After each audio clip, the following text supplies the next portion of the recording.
जय श्री कृष्णा। राधे राधे। बुढ़िया माई की तुलसी माता और एकादशी व्रत की कहानी। जय श्री कृष्ण। दोस्तों, आज हम आपको 12 महीने सुनी जाने वाली तुलसी माता और एकादशी व्रत की कथा सुनाएंगे। इस कहानी को सुनने और सुनाने वाले को पुण्य फल की प्राप्ति होती है, इसलिए इस कहानी को पूरा अवश्य सुने, आधा अधूरा ना छोड़े। आप सभी पर तुलसी माता की कृपा बनी रहे। तो चलिए इस कहानी को हम शुरू करते हैं। बोलो तुलसी माता की जय, विष्णु भगवान की जय। एक गांव में एक बुढ़िया माई अपने बेटे और बहू के साथ रहती थी। बुढ़िया माई का नाम सुखवती था। बुढ़िया माई के एक पोते और पोती भी थी। सुखवती के परिवार में सब हंसी खुशी रह रही थी और उनका अच्छे से समय बीत रहा था, क्योंकि बुढ़िया माई बड़े ही नियम कर्म वाली थी और वह हमेशा एकादशी का व्रत रखती थी और तुलसी जी का नित्य पूजन किया करती थी। वह तुलसी जी को नित्य जल देती थी। वह सुबह उठती, तालाब पर जाती, स्नान करती और तुलसी जी की पूजा करती थी। तुलसी जी को प्रणाम करती और तुलसी जी के नीचे दीपक जलाती थी। तुलसी जी के नियम से आरती भी करती थी। ऐसे ही बुढ़िया माई के दिन बीत रहे थे। सुखवती की जो सखियां थी, वह भी सुखवती के पास बैठकर कथा सुना करती थी और अपना ज्ञान बढ़ाती थी। एक बार की बात है, सुखवती अपनी सखियों के साथ बैठी हुई थी। उसकी हम उम्र सहेलियां भी बैठी हुई थी, जो की संख्या में 7-8 थी। सारे शाम के समय आपस में बातें कर रही थी। तब उनमें से एक बुढ़िया माई से कहने लगी कि सुखवती सखी, हम सोच रहे हैं कि क्यों न हम लोग द्वारिकाधीश चले। द्वारिकाधीश की यात्रा करने का बड़ा मन हो रहा है। तो उनमें जितनी भी औरतें बैठी थी, जो कि सुखवती की सखी थी, वह सब कहने लगी, अरे यह तो बहुत अच्छी बात है। हमें अपने जीवन में द्वारिकाधीश के दर्शन जरूर करने चाहिए, इसलिए चलो अब की बार हम सभी द्वारिकाधीश चलते हैं। जब सब सखियां पूछने लगी कि बुढ़िया माई तुम भी बताओ, क्या तुम चलोगी द्वारिकाधीश? उन सखियों में कुछ कम उम्र की भी थी, जो बुढ़िया को माई कहकर बुलाती थी। बुढ़िया माई का द्वारकाधीश की यात्रा करने का भी बड़ा मन हो रहा था, इसलिए बुढ़िया माई कहने लगी, सखियों, पहले मैं अपने बेटे से पूछूंगी और तब मैं आप लोगों को बताऊंगी। बुढ़िया माई घर आ गई। बुढ़िया माई का जो बेटा था, वह नौकरी करता था। जब वह शाम को घर आया तो बुढ़िया माई के जो पोते पोतियां थी, वे बुढ़िया माई के लिए खाना लेकर गई। तो बुढ़िया माई ने खाना खाने से इनकार कर दिया और कह दिया कि आज मेरा मन नहीं है। उधर जब बुढ़िया माई का बेटा खाना खाने लगा तो उसने अपनी पत्नी से पूछा कि क्या मेरी माँ ने खाना खा लिया? तब उसकी पत्नी ने कहने लगी, देखो जी, आपकी माँ ने आज खाना वापस भिजवा दिया और कहने लगी कि मेरा खाने का मन नहीं है। यह सुनते ही बुढ़िया माई का बेटा, जिसका नाम मुरली था, वह अपनी माँ के पास गया और जाकर कहने लगा, माँ क्या बात है, आज तुमने खाना क्यों नहीं खाया? तब बुढ़िया माई कहने लगी, बेटा आज मेरा मन नहीं है। तब बेटा बोला, क्या माँ, आपकी कहीं तबीयत तो खराब नहीं है? अगर कोई परेशानी है तो मुझे बताओ, मैं अभी वेद जी के पास आपको लेकर चलता हूँ। तब बुढ़िया माई कहने लगी, नहीं बेटा, मुझे कोई भी परेशानी नहीं है, बस मेरा मन है द्वारिकाधीश जी की यात्रा करने का। तब बेटा बोला, माँ खुलकर बताओ क्या बात है।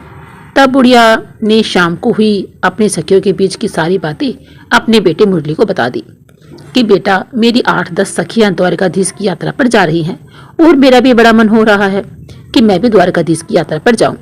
इतनी बात सुनकर बेटा बोला, माँ तो कोई बात नहीं, इसमें इतना सोचना समझने वाली क्या बात है, मैं तुम्हारा यात्रा पर जाने का प्रबंध कर देता हूँ, तुम यात्रा पर चली जाओ।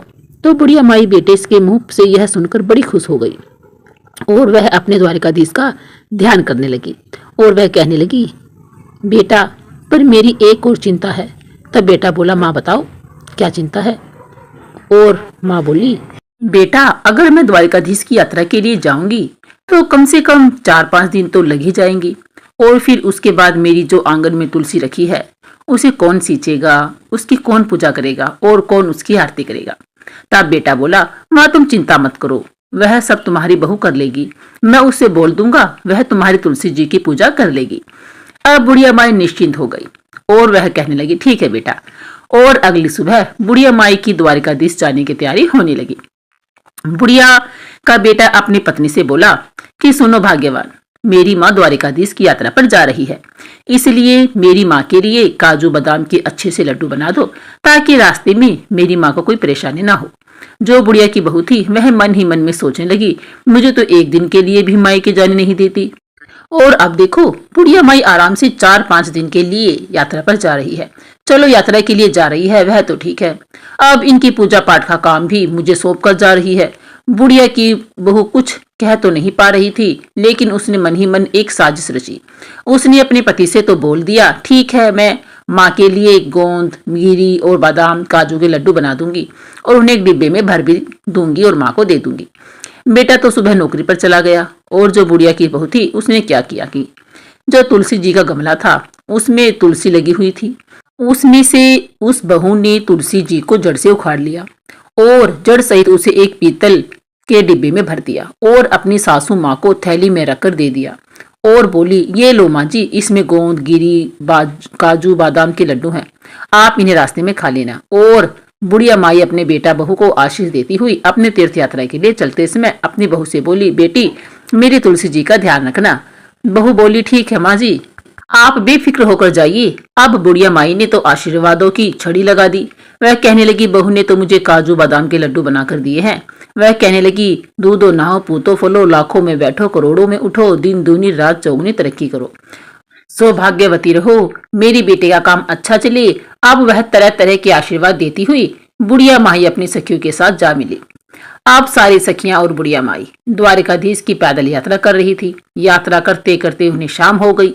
शाम के समय जब वह थक गई तो उन्होंने एक जगह देखी और वहां पर बैठकर वह विश्राम करने लगी और अपना खाने पीने के लिए जो सामान लाई थी वह सब निकाल कर खाने लगी। तब बुढ़िया माई ने अपना डिब्बा खोला और देखा तो उसमें घी से बने काजू बादाम के लड्डू भरे हुए थे। बुढ़िया माई ने आधा लड्डू खुद खाया और आधा लड्डू सब सखियों में बांट दिया और भगवान का भोग भी मन ही मन लगा दिया। अब सब सखियां कहने लगी, अरे सुखिया, क्योंकि उस बुढ़िया माई का नाम सुखवती था तो सब सखियां उसे सुखिया ही कहती थी। अरे तुम्हारी बहू तो बड़ी अच्छी है, देखो तुम्हारे बहू ने तुम्हारा कितना ख्याल रखा है और तुम्हारी बहू ने तुम्हारे लिए घी के लड्डू बना कर दिए हैं। लेकिन बुढ़िया माई तो अपनी तुलसी माता को याद कर रही थी। अब चलते चलते वह सारी सखियां द्वारिकाधीश पहुंच गई। तो जब वहां पहुंची तो शाम का समय हो रहा था। शाम का समय था तो वहां पर बहुत लंबी भीड़ लगी हुई थी, लंबी लाइन लगी हुई थी द्वारकाधीश के दर्शन करने के लिए। तो बुढ़िया माई मन ही मन सोचने लगी, ओ मेरे प्रभु द्वारकाधीश जी, इतनी लंबी लाइन है, अगर मुझे आपके दर्शन नहीं हुए और आपके पट बंद हो गए तो मेरा आना तो यहाँ बेकार हो जाएगा, क्योंकि मुझे आपके दर्शन ही नहीं होंगे। तब बुढ़िया माई ने आंखें बंद करके द्वारकाधीश से मन ही मन प्रार्थना करी कि हे प्रभु, एक बार जीवन में मुझे दर्शन दे दो, मैं बड़ी दूर से आपके दर्शन के लिए पैदल चलकर आई हूँ। हे प्रभु, आपके दर्शनों की प्यासी हूँ। अब बुढ़िया माई की आंखें खुली तो देखा एकदम से चमत्कार हो गया। वह तो लाइन में सबसे आगे खड़ी थी और द्वारकाधीश जी के बिल्कुल सामने। बुढ़िया माई की तो हैरानी का ठिकाना ही नहीं रहा, कहाँ तो वह सबसे पीछे थी और कहाँ वह लाइन में सबसे आगे आ गई। पंडित जी सबका प्रसाद चढ़ा रहे थे। मैंने अपना डब्बा खोलकर देखा तो उसमें एक लड्डू और एक तुलसी जी की पत्ती रखी हुई थी। अब बुढ़िया माई वही लड्डू और तुलसी जी की पत्ती द्वारकाधीश जी को चढ़ाने के लिए यानी भोग लगाने के लिए पुजारी जी को थमा देती है।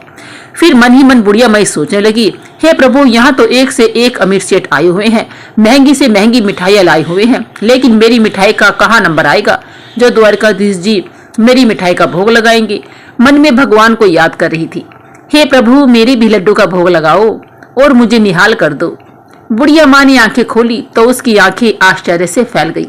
यह द्वारकाधीश जी के हाथ में जो लड्डू था यह वही लड्डू था जो बुढ़िया माई ने भोग लगाने के लिए दिया था और वही तुलसी जी की पत्ती थी जो ठाकुर जी के हाथ में थी।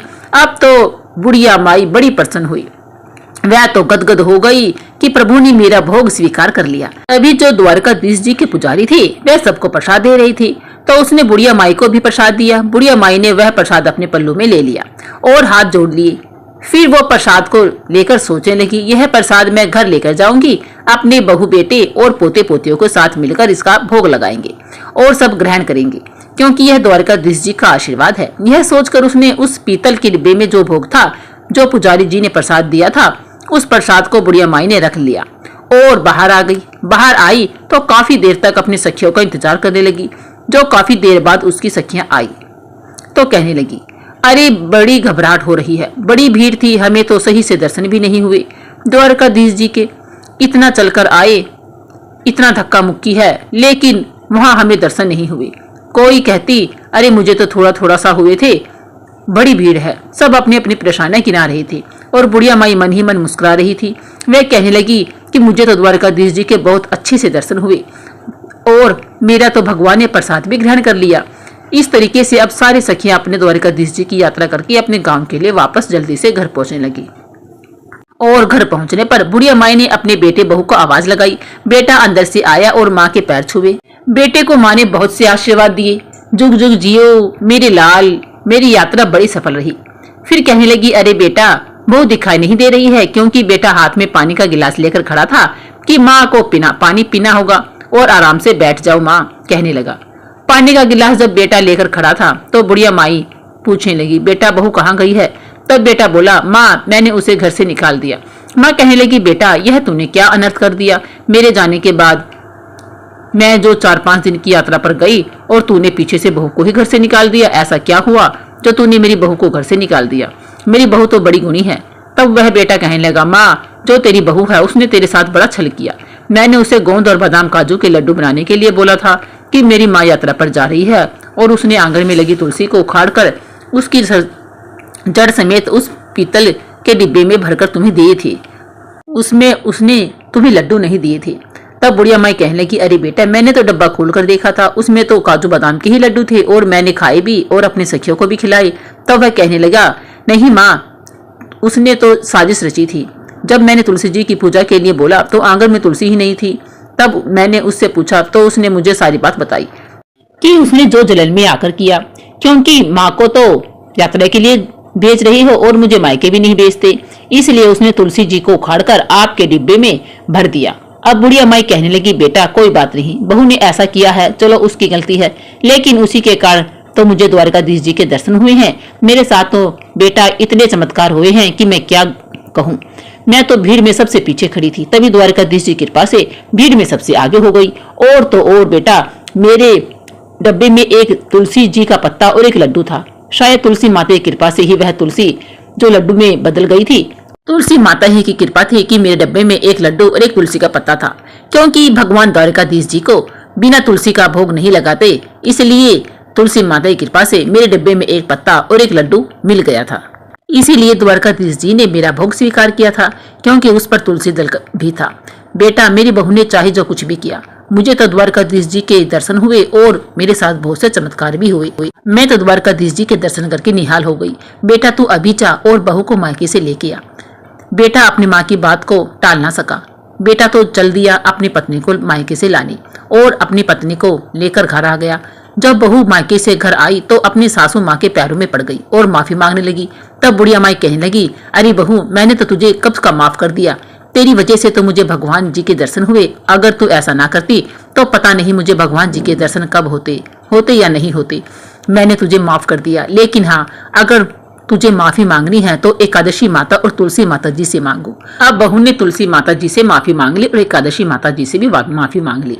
फिर उनको याद आया कि द्वारकाधीश जी से मैं तुम्हारे लिए प्रसाद लेकर आई हूँ और हम सब मिलकर उस प्रसाद को खाएंगे। बुढ़िया माई पूछने लगी कि बच्चे कहाँ हैं? इतने में बच्चे आ गए और कहने लगे, दादी माँ आ गई हो, हमारे लिए क्या लेकर आई हो? दादी माँ बोली, अरे बच्चों मैं सबके लिए वहाँ से द्वारकाधीश जी का प्रसाद लाई हूँ, सब थोड़ा थोड़ा मिल बांट कर खाएंगे। अब जैसे ही बुढ़िया माई ने अपने थैले में से वह डिब्बा निकाला और उसमें से वह प्रसाद निकालने लगी तो उसमें जो लड्डू था वह तो नहीं था, लेकिन डब्बा पूरा हीरे मोतियों से भरा हुआ था। यह देखकर बुढ़िया की बहू और बेटा आश्चर्य से भर गए। पर बुढ़िया कहने लगी, बेटा इसमें तो मैंने लड्डू रखा था, पता नहीं कहां से इसमें इतना सारा हीरा मोती और सोना चांदी आ गया। तब बेटा बहू कहने लगे, माँ यह सब एकादशी और तुलसी माता की कृपा के कारण ही हुआ है। आपकी यात्रा सच्ची थी, आपकी भक्ति सच्ची थी, इसलिए उन्होंने आपको आपकी एकादशी और तुलसी माता की पूजा का फल दिया है। अब तो बेटा बहू माँ के कदमों में पड़ गई। माँ बोली, बेटा मुझे छोड़ तुलसी माता जी के कदमों में पड़ जाओ। तो बेटा और बहू ने तुलसी माता से माफी मांगी, ठाकुर जी से माफी मांगी कि अनजाने में हमसे भूल हो गई, माफ कर दो। अब तो बेटा बहू भी अपनी माँ की तरह एकादशी व्रत रखने लगे और तुलसी माता जी को सींचने लगे, तुलसी जी की पूजा करने लगी। इसी तरह से अब उनके खुशी खुशी दिन बीतने लगे। अब बुढ़िया माई ने के पास इतना धन हो गया था तो उसने गांव में कई सारे काम करवाए। गरीबों की लड़कियों का विवाह करवाया। जैसे भी गांव में किसी गरीब को देखती जिससे के बस में बेटी का विवाह करना नहीं था, उसने उसी धन को बेटियों के विवाह में, कुएं बावड़ी बनवाने में, बच्चों के स्कूल और अस्पताल बनवाने में लगा दिया। जितना बुढ़िया माई उस धन को लगाती, उतना ही वह धन बढ़ता ही बढ़ता जाता। बुढ़िया माई जब तक जीवित रही, उसने तुलसी माँ की कभी भी पूजा नहीं छोड़ी। जीते जी एकादशी व्रत नहीं छोड़ा, हमेशा वह एकादशी व्रत किया करती, तुलसी सींचा करती। बुढ़िया माई बचपन से ही तुलसी जी की पूजा करती आई थी और मरने के बाद भी तुलसी माता और एकादशी की कृपा से बुढ़िया माई को मोक्ष की प्राप्ति हुई। बेटा बहू के भी अच्छे दिन थे। वह बेटा बहू के बच्चों का विवाह हो गया। उनके साथ वे दोनों सुखी जीवन बिताने लगे। हे तुलसी माता, हे एकादशी माता, हे विष्णु भगवान, जैसे आपने जो बुढ़िया माई पर कृपा करी, वैसे ही जो यह कहानी सुन रहे हैं और जो यह कहानी कह रहे हैं, उन पर भी अपनी कृपा बंद करना। बोलो तुलसी माता की जय, बोलो एकादशी माता की जय, विष्णु भगवान की जय। तो दोस्तों, आपको यह कहानी कैसी लगी प्लीज़ हमें कमेंट बॉक्स में जरूर बताइए। अगर अच्छी लगी हो तो लाइक करिए, शेयर करिए, सब्सक्राइब जरूर करिए। बोलिए जय श्री राधा कृष्णा।